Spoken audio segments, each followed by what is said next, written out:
Special guests in conversation this week. I love seeing them. Seriously, every time they come into the studio, they generate so much interest.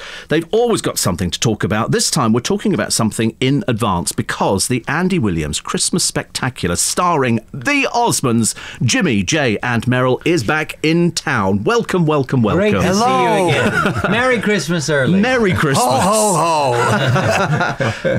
The interesting thing is that, of course, Jimmy first appeared with Andy when you were 3. I did. Were you singing on the show at 3? I was. I sang a song called Red Roses for a Blue Lady, and that was almost 50 years ago this Christmas. But my brothers were already going as regulars, you know, several years ahead of that. So I just wanted to be part of the team. You don't want to miss out. I don't want to miss out. Yeah. As you know, we like Christmas over here, but I think the Americans do Christmas shows better than we do Christmas shows. I don't know if I agree. Because, you know, I'm not going to be angry with you this early. But I spent loads of Christmases here doing panto or whatever. Yeah. And I think you folks really know how to celebrate the nostalgia, and you know your music history, and it's fun. And I think that's why I feel this production, the Andy Williams Christmas Spectacular, is so right. Because so many years we had people from the UK come over and see this tradition in America that Andy started. And now we finally get a chance to bring it here. Did you do this in Branson? Yes. You know, before Andy passed away, he asked us to acquire his theater and keep his legacy alive, because there's always been an Andy Williams Christmas show since, what, the 60s? Yeah. Yes. Right. And, you know, it really is a tradition in America, and people come from all over the place. So, yeah, we're headed back there. We're going to fire up the Christmas show early. We start in November.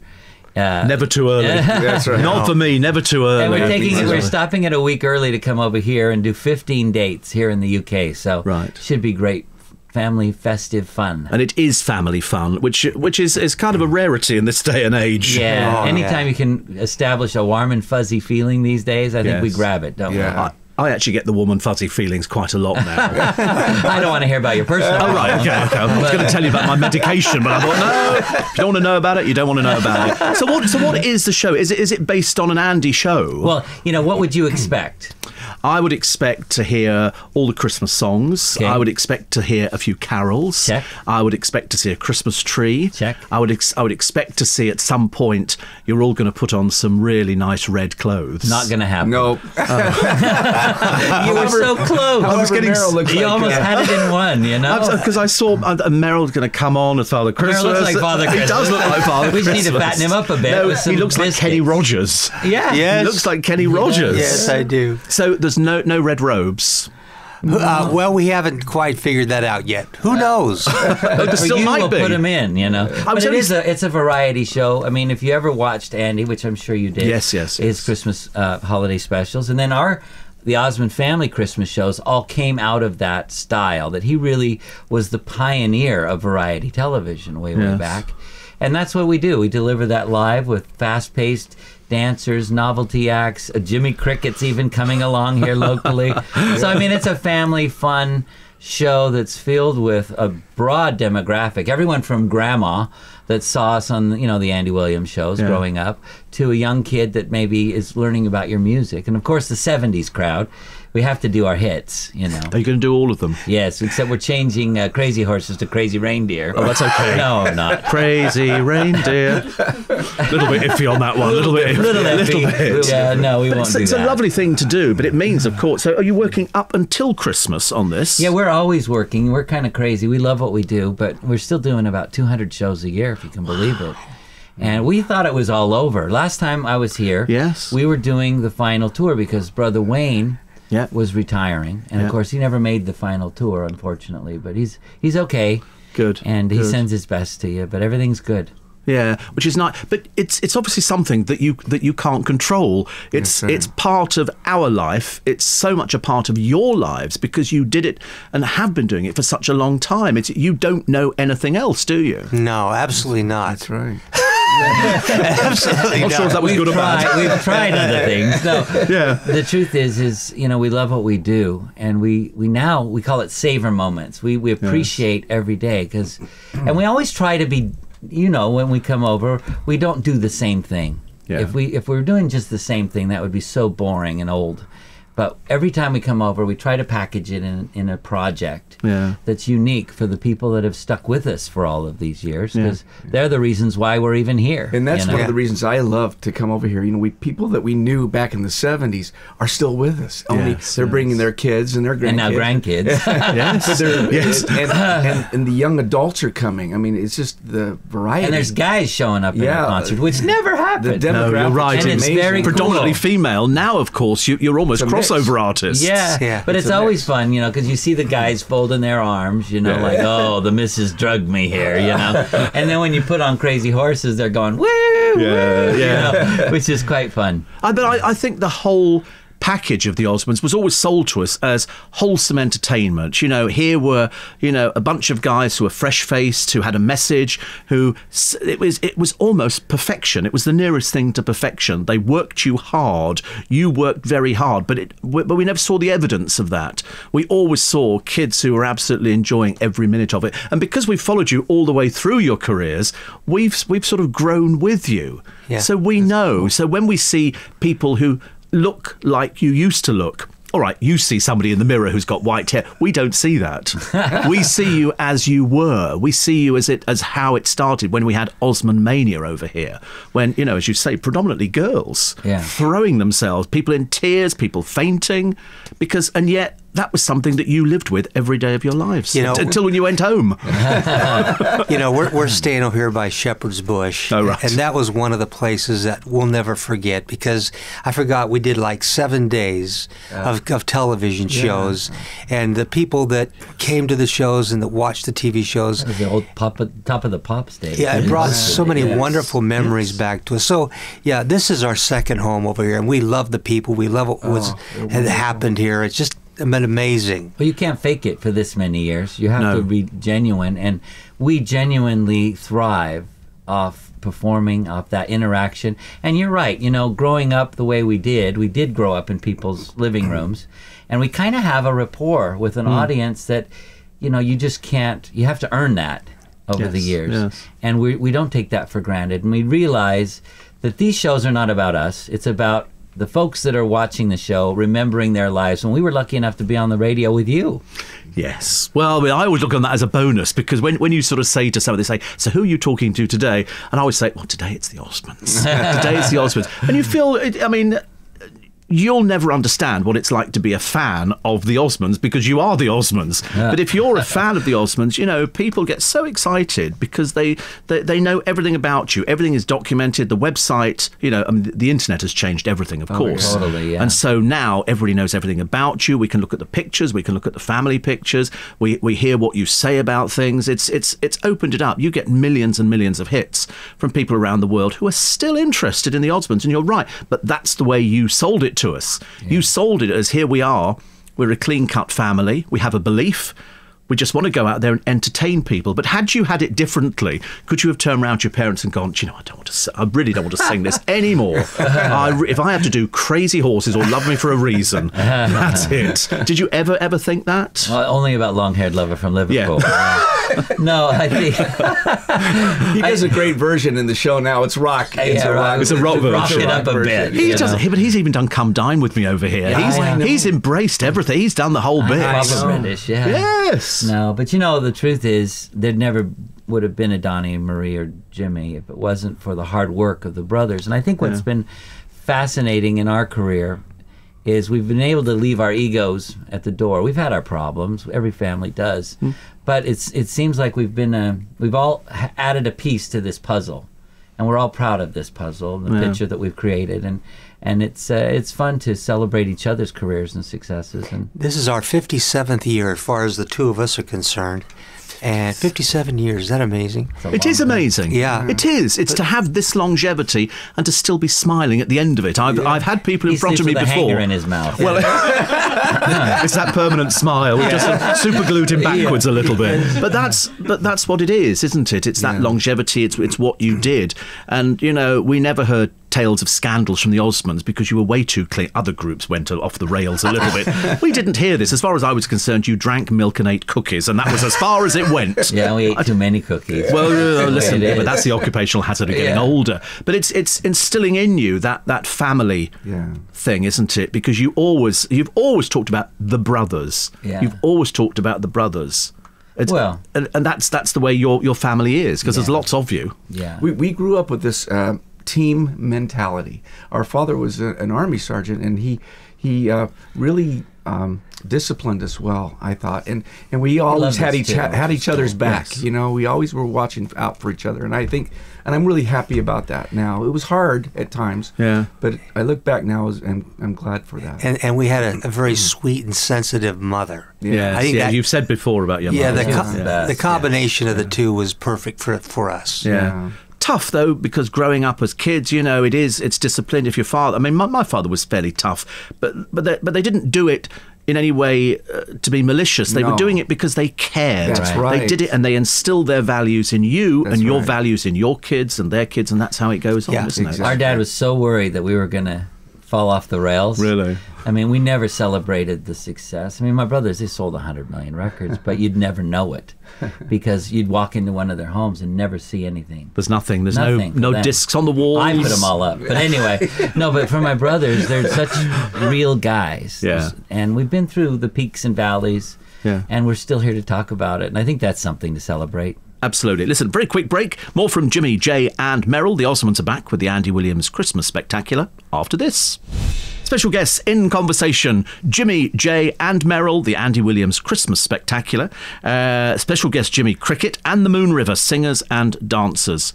Scottish roots.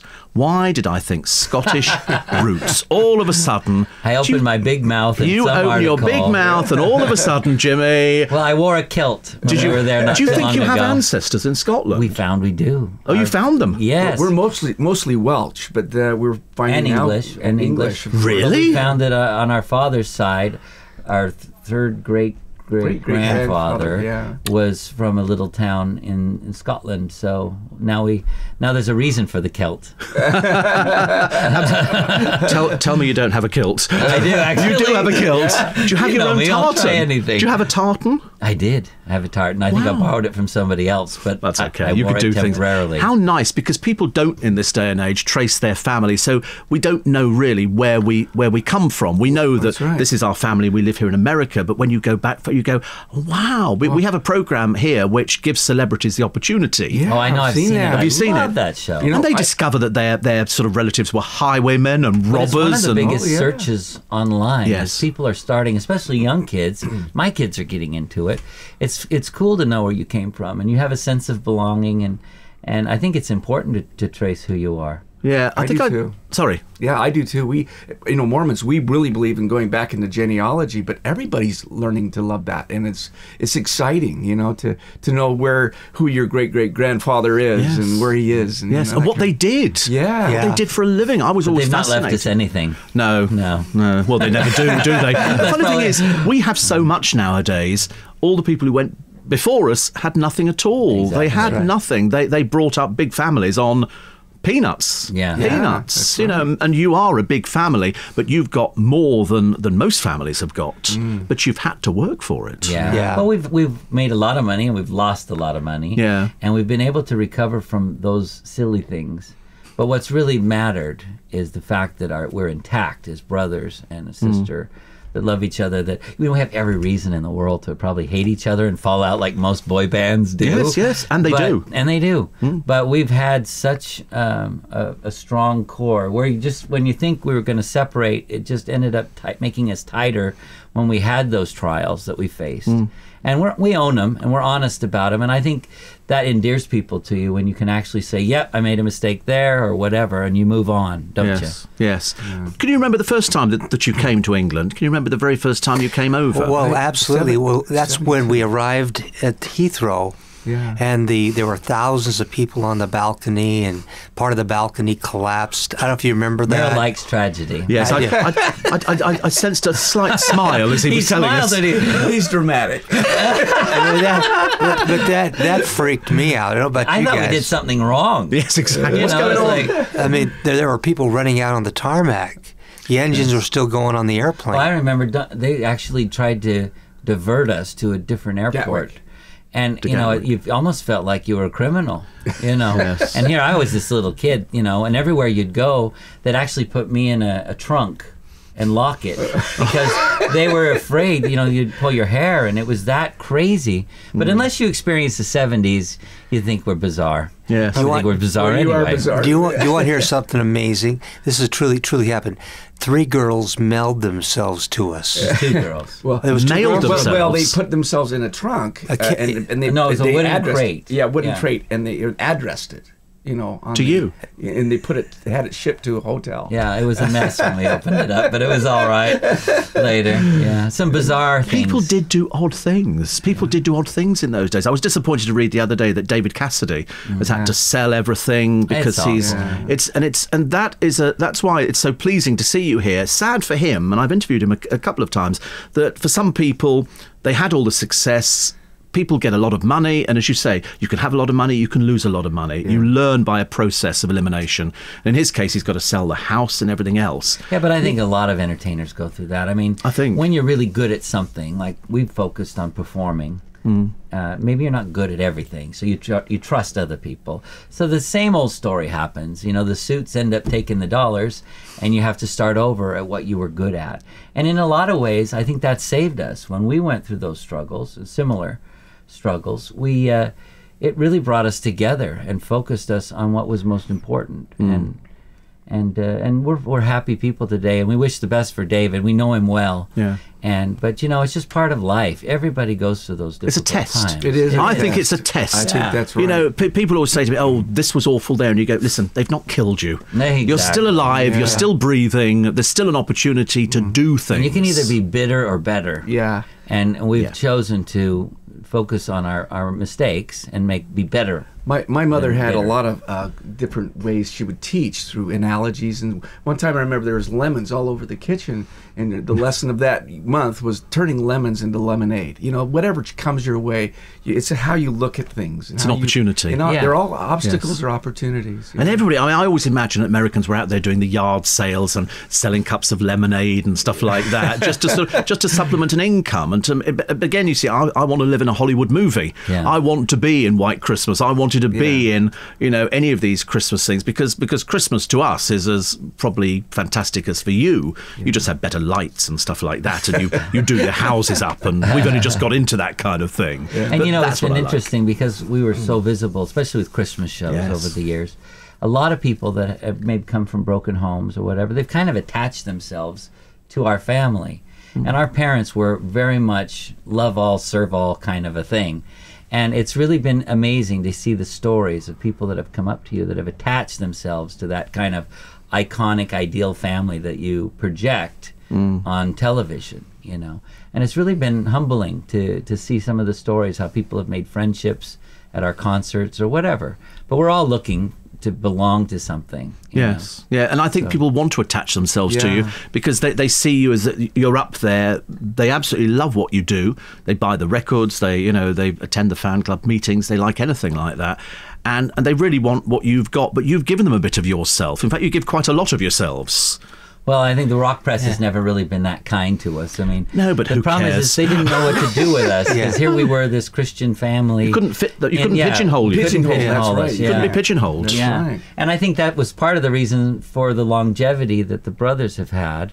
Yeah. I mean, how many people can have a career for 57 years and still sell out an arena? Yes. I mean, come on. Yes, I mean, it seems mad, doesn't it? I mean, And I never understood. My brothers have always taken time to sign every autograph. They don't care if it's going on eBay, because the truth is, if you can help somebody Why not? Yes, yes. I've never What does it understood cost? those entertainers that are What does it precious cost? about it. Yeah. Yeah. I went to Vegas a short while ago, and I saw a couple of artists there. In fact, it was Penn and Teller. Yeah. And at the end of the show, they come off the stage and they go and stand in the lobby, and you can have your picture taken, and they sign an autograph, and you Yeah. think, you don't have to do that. No. You don't I have like to those do guys. it. They're they're amazing. It's aren't they? amazing to watch. Yeah. I was so amazed that they literally walk off the stage, and then you just go up to say, "Can you sign this, please?" Yeah. Well, I think Yeah. they get it. They get the whole They understand idea. what it is. Yeah. They Do get you think it. a lot of people now? A friend of mine has just won America's Got Talent. Oh, yeah. Paul Zerdin, a ventriloquist. Oh, and he's very excited because because America's a big place, and they say Yeah. you can make a lot of money. Yeah, sure. And I think there's a guy working Vegas. He's got a 5-year Terry contract. Fader. We just had him at the theater. Did you just have him at the theatre? Boy, Is he's he got on an something like amazing $100 following. million contract? Yeah, it's crazy. I can't even imagine this. I could drop the brothers and just get a bunch of puppets. Absolutely. In fact, you could use the brothers as puppets. Have you thought of this now one? we're talking. Yeah, Hey this guys, is- we have another 20 years. Hey, you could keep them going for ages. This sounds like another career. So listen, just going back to the Christmas show, just to make myself laugh then. I just thought about it. But just going back to the Christmas show, are we going to get Christmas music? Oh, obviously, yeah. We're going to do all the Christmas classics because we used to sing "It's the Most Wonderful Time of the Year," all of those songs that were hits with Andy, of course, on the road as his backup singers. But we also had our own hit records, so we'll do all of the hits, all the Christmas classics, and a little bit of Slade maybe too. But it's Slade. What? Oh, Merry Christmas! So Oh, here yeah, it right. is. Merry Christmas. Thank you. You see, I just love it. And, Come on, we need another brother. No. Yeah, So you can listen, join the group. How embarrassing! Can you imagine even attempting to sing? Even with that Hawaiian shirt, you could fit right in. No, I'm not sure if you were genuine on that I one. was. Jerry. I'm not sure. I like there was a slight ring of envy in your I voice. kinda like that shirt. Actually, the funny thing is, I see you all in Hawaiian shirts. Yes. And I'm sure at some point in your career, I think the last time we spoke, I said, whatever happened to all the costumes over the years? Where did they all... You don't know where they went to? Most of them were stolen, which is really sad. Stolen? Oh, yeah. Yes, it was so sad. looted many When we times. went through some, kind of difficult times, we just never focused on any of that material Right. stuff. And the next thing you know, our warehouses were just cleaned out, but we had everything. But we still ended up finding strange pieces. Yeah. I still have the hat Frank Sinatra gave me when I was a little boy, and a couple of the Elvis suits, that he helped us get. But besides that, most of it's all gone. Yeah, we But had it's just stuff. There was a U-Haul truck at one of our concerts in Memphis, Tennessee, where people literally took everything out of that U-Haul truck, and we never saw it Merrill had since. the best banjo. Oh yeah, It was given to him by Mr. Gibson himself. thousands and thousands of dollars. Yeah, it was just fun. But it's just stuff. But you're right. It's just stuff. It's just stuff. Yeah. What's important is you. Yeah. What's important is the family. What's important is the message that you I think can still- everybody's just looking for experiences these days and not collecting stuff. Yeah. And I think that's what's special about doing a Christmas show like this is we're bringing back memories and it's an experience.